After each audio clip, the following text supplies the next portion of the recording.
Hi, I'm Carol.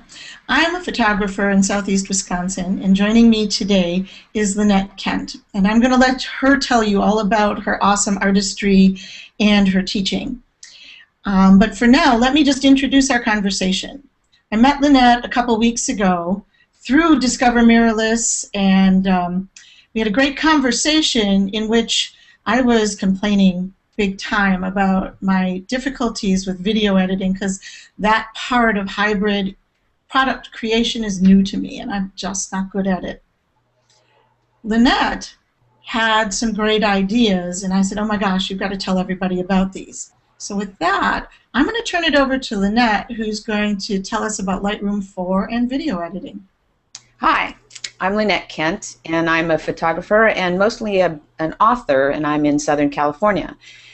I am not a video editor. And like Carol, this hybrid is a fabulous tool, but it's also new to those of us who are basically photographers. So Carol was asking, I just don't know what to do. I need to video edit, but I've got to do it quickly, and I do a shoot of a group of kids. What can I do? And I said, well, Lightroom 4 has this great little video capability. And she was saying, really, it does? And I said, yes. That way, we both use Lightroom as the hub of all our digital work. And so this is really the tool that a photographer can use to keep all of their digital assets together for photography and for putting something together like a hybrid product. So as I said, it's limited. It is not a video editor. If you really want to do some high-end stuff, go get Premiere Pro or some other video product that I don't know about. Mm-hmm. But if you have one of the hybrid cameras and you're shooting video along with stills, Lightroom can absolutely solve your problem. But there are some tricks. So what can you do? First of all, and we will go on another little hangout like this, we're going to go into more detail. But what can you do? Well, like I said, it's a hub. So you have all your photos and your videos that you took at the same time.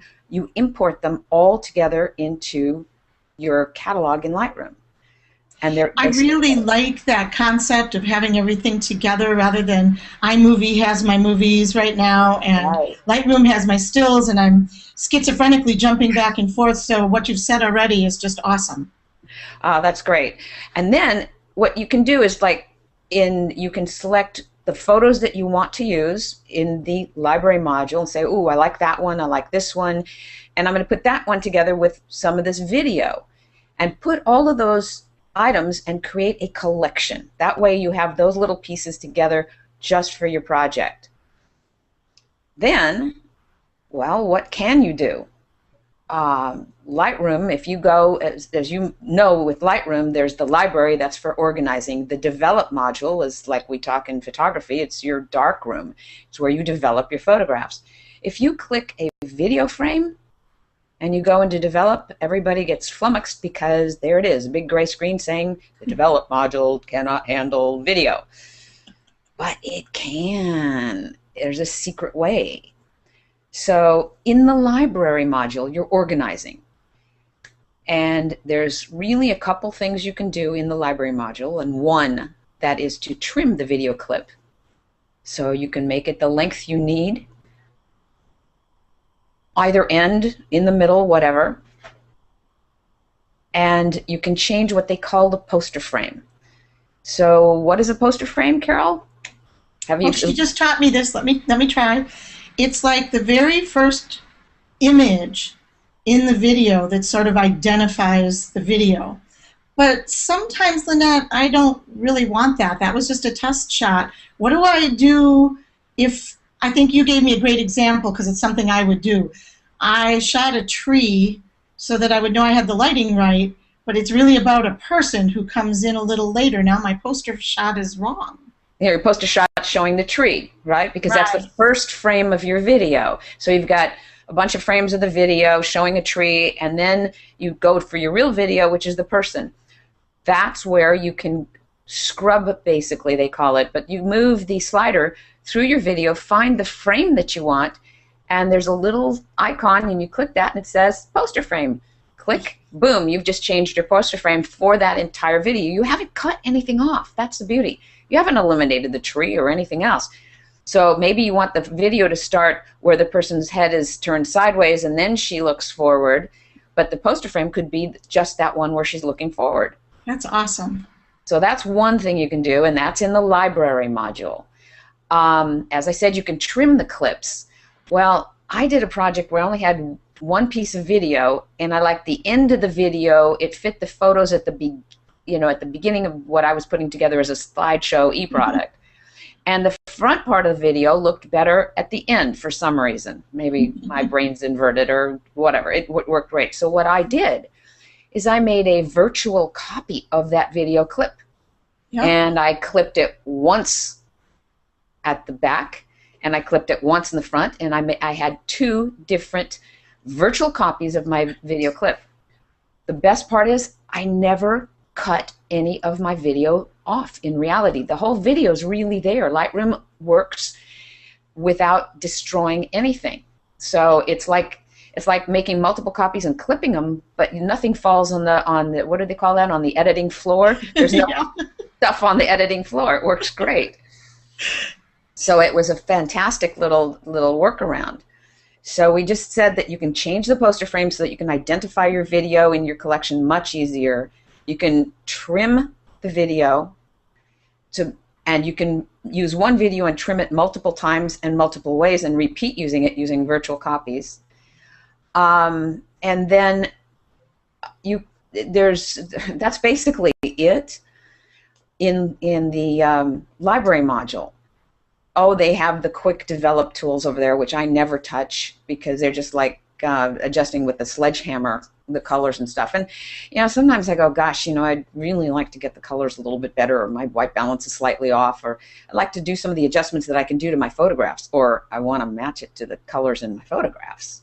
That's a big deal. That's a big deal. So you click the video frame that you've now carefully cut and edited, and you go into the develop module and you get that gray screen. You're not going there. There is a way.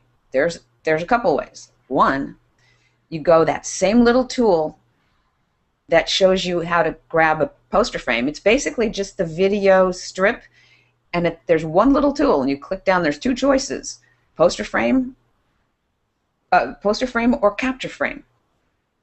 You can capture a frame. So I would pick one where the person's face was, so I get the colors, be able to really see it. It captures a frame, and what that does just kind of makes like a little photo of that frame, and it creates a JPEG, and it puts it right next to your video. Okay. That's a real beautiful thing. Then, what do you have? You have a JPEG in the library module. Click the JPEG and click the develop module, and you're ready to rock and roll in editing. Wow. So you can do all of the fancy edits you would normally do in the develop module. Now, not all of them will carry over to the video clip, but most of them really will. The important ones: white balance, tone curve, color correction, basics. So am I understanding correctly that when I'm in the develop module with that JPEG, I make the changes I would make to the still, and then I use synchronization to make my video clip look like that JPEG, because the JPEG really is part of the video clip. That's right. So that's what I call, that's the eyeballing method. And so basically, as you said, you click that JPEG, you're in the develop module, you click the JPEG, and then right next to it in the film strip on the bottom will be your video. So click that second, holding the command or the control key down, so that you just click those two. Make sure that JPEG's the first one selected. And then the sync button will work. You click sync, the synchronize settings window comes up. You set the things that you changed. Now the ones that you can't use and apply to video will be grayed out, so you can't make a mistake. Hit synchronize, and it applies those things to your video. That's awesome. That's an eyeball method. Okay, that works for a lot of people, but the reality is that even with a calibrated monitor, and oh, please, if you're editing anything, please use a calibrated monitor, um, you're not going to necessarily, even if you've got great color sense or color vision, you're not necessarily going to get it right. So here's the real teaser click for those of us who are more pro photographers and those who want to be. There's a little tool called a color checker passport from X-Rite. And what I do is I shoot a shot, a still of that color checker passport. You could make that the capture frame if you shot it in your video, which would probably be even faster. Just do that and do the capture frame. But I shoot one in the area when I'm taking my video, my stills, whatever. That's the one that I use using the software from X-Rite that comes with the color checker passports, a $99 tool. And it is a passport-sized thing that goes in my bag with me all the time.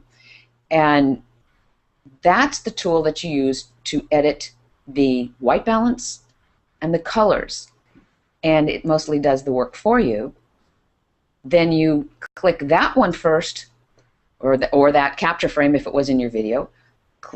Click your video clip, hit the synchronize buttons, and you will get it right. That is just awesome.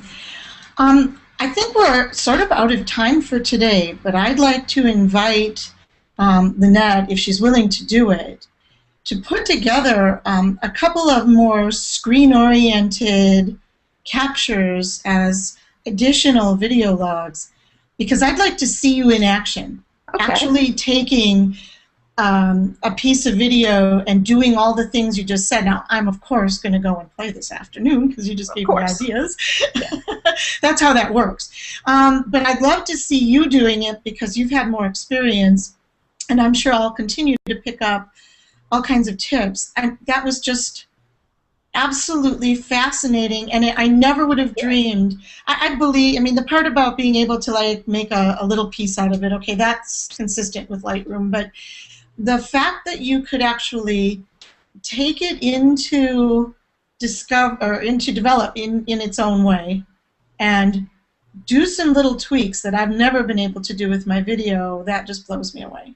Yeah, plus which it all remains unharmed. You know, no pixels have been harmed in the editing of this video, as they say. It's just, that's why I love Lightroom. No, it's not a video editing tool, and I'm not going to create a production that's going on television with it. But to put a 10-second, 20-second video clip into an e-product, into a hybrid photography product that I'm going to sell to someone or display or use it as advertising, it's absolutely a fabulous tool. And you don't have to become a video editor. That's the beauty of it. Well, and more than even just that, it's already the tool that I use and so many other people use for organizing stills. We've got some skills already. Right. And you're just helping us take that set of skills and apply it in a new area, which is way easier than taking a new area and then adding new tools and having to, you know, all from scratch. So I just think it's a marvelous idea, and I can't wait to try it. And I thank you so much for being here with me today. Can't wait to talk to you again. Okay, well, in addition to doing those live videos that I'll try to do showing you how to do this, go to shootsmarter.com, and in a couple of weeks I will have a smarticle up on how to do that with the color checker passport from X-Rite. I'm going to show you how to do that. So it'll be next. Since we're here on Discover Mirrorless, I think if you look, well, it's either this side or this side. I'm not sure. But right up there is a place where you can also subscribe to Discover Mirrorless so that you can find out more about e-products like we're talking about and the gear that makes them, because that's all really important too. And with that, have an awesome day. You too. Bye-bye, Carol.